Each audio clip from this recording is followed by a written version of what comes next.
Alright, I'm gonna start off by showing you the session and my routing and how I usually set up my session. I'm also gonna import some stuff from my template. Alright, here's the mix window of Pro Tools. If you're not using Pro Tools, you can still continue watching. There will be some Pro Tools specific stuff, but most of it, if not all, will be totally relatable to any other DAW. So you see there's drum tracks, percussion right here, there's bass, there's lead vocal, there's back vocals, and there's guitar tracks. I always use the same color for the different instruments in every mix I do, just to keep everything common for me, or don't know how to describe it, but it's if everything kind of looks the same in between sessions, then I find it easier to mix that way. There's less of trying to find tracks and trying to find plugins and stuff like that. So here in the edit window, you can see I have made some markers here that you can easily recall. In Pro Tools, there's a shortcut for it. It's on the numpad. You hit the comma and the number and then comma again to recall them. And I find that really convenient for when you're mixing. You're not in the edit window. Maybe you're here and you want to loop a section or whatnot. And I also have made some groups. There's a group for the kick. There's a group for the snare tracks. And there's a group for these room tracks that we'll get to in a while. There's also other groups that are controlled by VCA faders. So it's better to show you from the mix window here, I think. The VCA fader here is controlling the level of all the tracks in the group, and all solos and mutes. And all of my bus tracks are colored in this dark red color. So if I just play some of the drums here, I can show it to you real quick.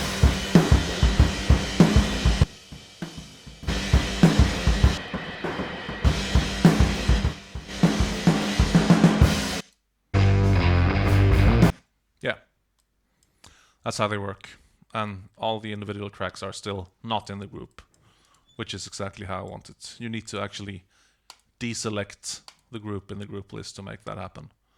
If that's still selected, then you're still going to be marking all the tracks in the edit window, which is fine for when you're editing. But when you're mixing and maybe I want to make a little duplicate of a track or whatever, or move stuff around, I find it easier to have the grouping disabled when you're selecting tracks.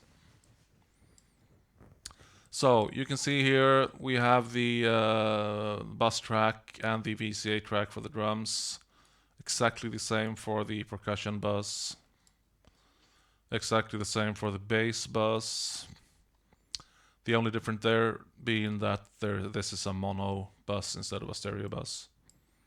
The vocals, the lead vocals, there is no bus yet. There might be later on, but these are actually doubles, and I wasn't sure if I wanted them to the same bus or not. Maybe I want them processed differently, so there's only a VCA for them now. Background vocals have a bus, and there's a VCA. There's no buses for the guitars yet. There might be later on. There is, however, a VCA for the main guitar part. There's a VCA for the second main guitar part. That's constituted of these 4 tracks in 2 takes. This is the main part, and this is a little add we added for this other rhythm guitar. It's actually played by the guitarist that did this main part, but we're gonna make pretend that it's the other guitarist playing that, so that there's a nice panning going on. This is right, and this is to the left speaker. There's also a rhythm guitar VCA here for controlling all of the levels of the guitars. That's probably not going to be used for leveling, but it's really convenient for soloing and muting. The last thing here is the solo. A VCA for that too. There's the routing here. I would say most of the tracks are actually going to a bus. But as for the master bus, if this was a let's choose the vocal, because the lead vocals are going straight to my Mixbus. And if this was a straight out of the box session out of Pro Tools, not being pre-configured at all, this would end up going to 1-2.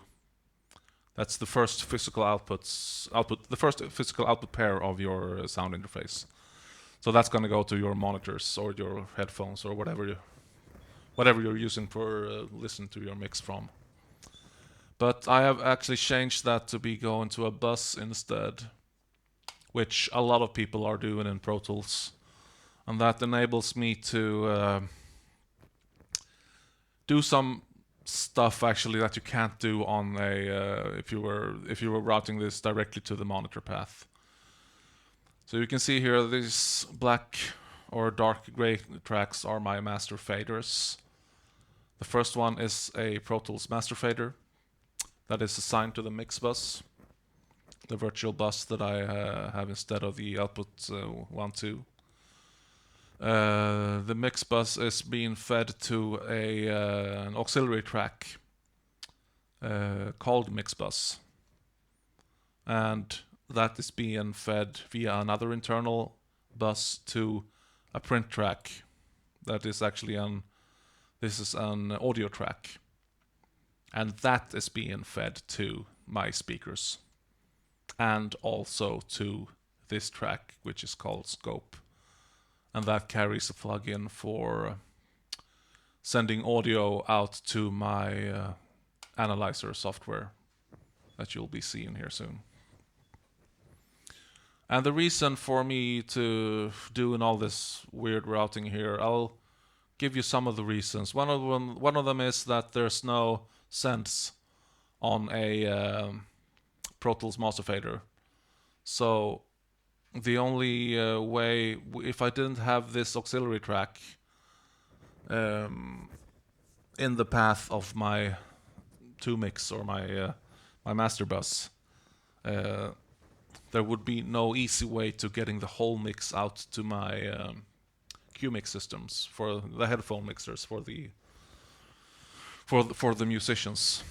So this is a really convenient way to just, if you're like halfway into a mix and you feel you want to add something, a guitar or a percussion or whatever, it's really easy to just pull that up there and give the musicians an easy cue mix of what you're hearing from the mix. And another thing is that all the plugins is actually post fader on a master fader. That would mean that if I was to trim the level with this, say I had a little hot mix and I trim it down, I actually affect the level going into the plugins here, and I want to be able to. Well, I do want to be able to control that afterwards, actually. So, and it's also, I mean, I have here 20 plugin slots. I would never use 20 plugins on a mixdown, but it's really convenient to have say if you have a plugin here, the decapitator or whatnot, and you keep it like that and you deactivate it. my session template actually for the Mixbus is these tracks are full of inactivated plugins that all carry roughly the settings that I use, so that I don't have to go through the plugin menu for finding stuff. It's really, I mean, after doing this a couple of years, you get so many plugins that it can actually be. It's a bit daunting to just go into the plugin menu. It's really easy to just have them up there. And if they're activated, they're not contributing to the plugin compensation delay. They're not drawing any DSP, but they are keeping their settings, which is nice. We'll get rid of that.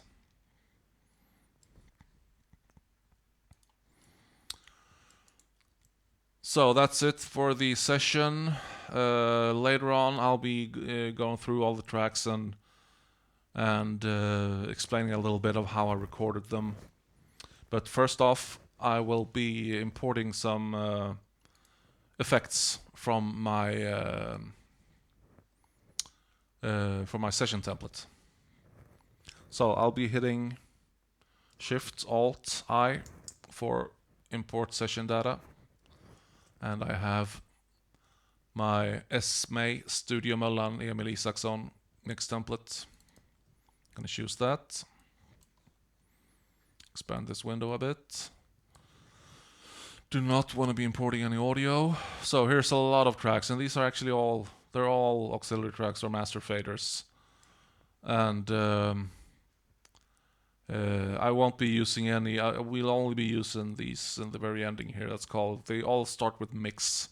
So there are some parallel compression buses, and there are delays and effects and reverbs and whatnot. But I'll be importing a few that I think what might be getting used in the session, and we'll see how much use we get out of them.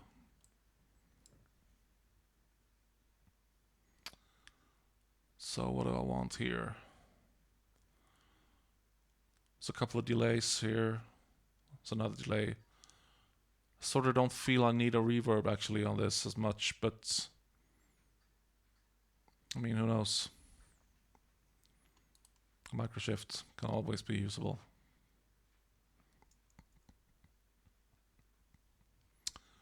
Yeah. And I want to have the drums and the music auxiliary tracks. There's a VCA for them, and there's a VCA for the effect tracks.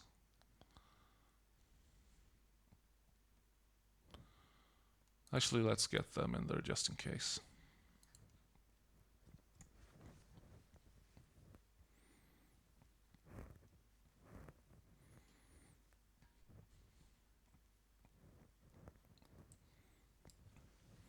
So, there we have them. And I'm gonna deselect that group. I mean, the VCAs aren't really important here, but I still find they're actually a great divider, because they're in this sort of bright yellowish, and they're the only tracks that get this color in my sessions. So I think they're a great divider in between tracks. Even if you don't use them, I almost set them up just as a divider actually. So here are the auxiliaries that I just imported. It's this Space Echo reverb, reverb / delay. There's this tape delay, a Cooper time cube that I actually know I have changed a bit. Let me just revise this to where I usually want it, something like that. Yeah. There's a microshift.